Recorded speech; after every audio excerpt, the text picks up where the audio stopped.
स्वागत है आपका अपने YouTube चैनल बीपीएससी बंधु में।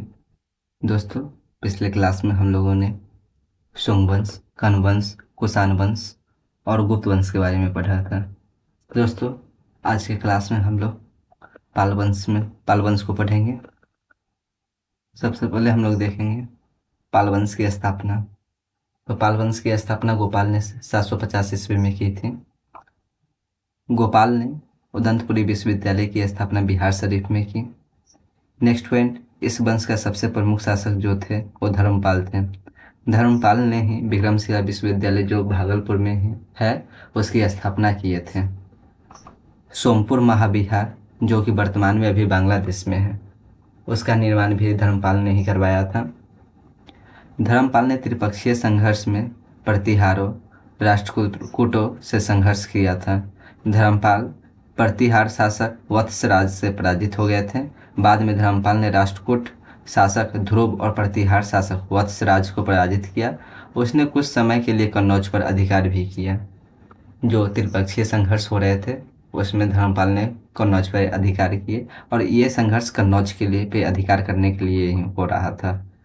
फिर धर्मपाल ने उत्तरापथ स्वामी की उपाधि धारण की है। धर्मपाल के बाद उसका पुत्र जो है देवपाल, वो शासक 810 ईस्वी में बनते हैं। देवपाल ने मुंगेर को अपनी राजधानी बनाया। देवपाल ने फिर जावा, जो कि वर्तमान इंडोनेशिया में है, के शैलेंद्र शासक जो थे बालपुत्र देव को नालंदा में बिहार बनवाने के लिए 5 गांव दान में दिए थे बालपुत्र देव को। फिर देवपाल के बाद विग्रहपाल, उसके बाद महीपाल, उसके बाद रामपाल ने शासक बना और शासन किए। पालकालीन कांसे की जो मूर्तियां हैं अपनी कलात्मकता के लिए काफ़ी प्रसिद्ध थी। धीमन एवं बिटपाल इस कला के प्रवर्तक माने जाते हैं। जो पाल काल में जो कांसे की मूर्तियां बनाई जाती थी उसका जो कला के प्रवर्तक माने जाते हैं वो धीमन है एवं बिटपाल। फिर हम लोग देखेंगे प्राचीन बिहार इतिहास के विभिन्न वंश, शासक एवं उसकी राजधानी। इसमें हम लोग देखेंगे वंश, वृत्ररथ वंश था और इसकी जो और शासक भी थे जिसकी राजधानी जो है गिरिवर्ज या राजगिरी थे, जो मगध की प्रथम राजधानी थी। फिर शासक बने बिंबिसार। बिंबिसार की अपनी राजधानी गिरिवर्ज जिसका नाम राजगिरी भी है, वहाँ बनाए थे। उदयन ने अपनी राजधानी पाटलिपुत्र में बनाया था। शिशुनाग ने अपनी राजधानी वैशाली को बनाया था। कालाशोक पाटलिपुत्र को अपना राजधानी बनाया।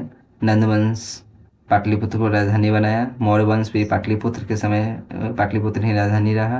कुषाण वंश की जो राजधानी थी वो पुरुषपुर एवं मथुरा। और गुप्त वंश की राजधानी पाटलिपुत्र, पाल वंश की राजधानी मुंगेर। अब हम लोग देखेंगे प्राचीन बिहार इतिहास के मुख्य साहित्य कि प्राचीन बिहार में क्या इतिहास के कौन कौन से साहित्य थे। अर्थशास्त्र जो साहित्य थे उसका लेखक कौटिल्य था। विशेषता इसकी थी राज्य प्रबंधन के लिए प्रसिद्ध। कौटिल्य, जिन्हें विष्णुगुप्त भी कहा जाता है, और इन्होंने ही चंद्रगुप्त मौर्य को शासक बनाने में हेल्प किए थे। अगला है साहित्य बुद्ध चरित्र, जिसका लेखक है अशोघोष, और ये इनकी जो विशेषता है वो बौद्ध धर्म का महाकाव्य है। ये अगला साहित्य है प्रज्ञा पारमिता, और इसका लेखक जो है वो नागार्जुन है, और ये जो साहित्य है वो शून्यवाद का सिद्धांत सब पे आधारित है। और तीसरा नेक्स्ट साहित्य है सी युकी का जो लेखक है वो ह्वेनसांग थे, और ये एक चीनी यात्री थे।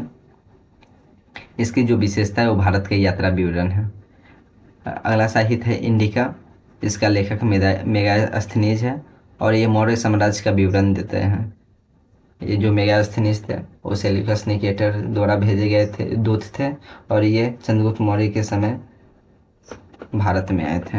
अगला साहित्य है मिलिंद पन्हु, इसका जो लेखक है वो नागसेन है, और ये बैक्ट्रियन शासक मिनांडर एवं नागसेन के वार्तालाप का संग्रहण किए हैं।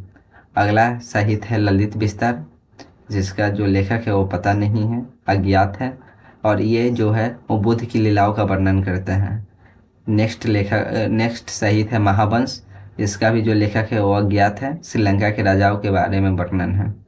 अगला है जातक कथा है, और इसका भी जो लेखक है वो अज्ञात है। इसमें बुद्ध के पुनर्जन्म की कहानियां हैं।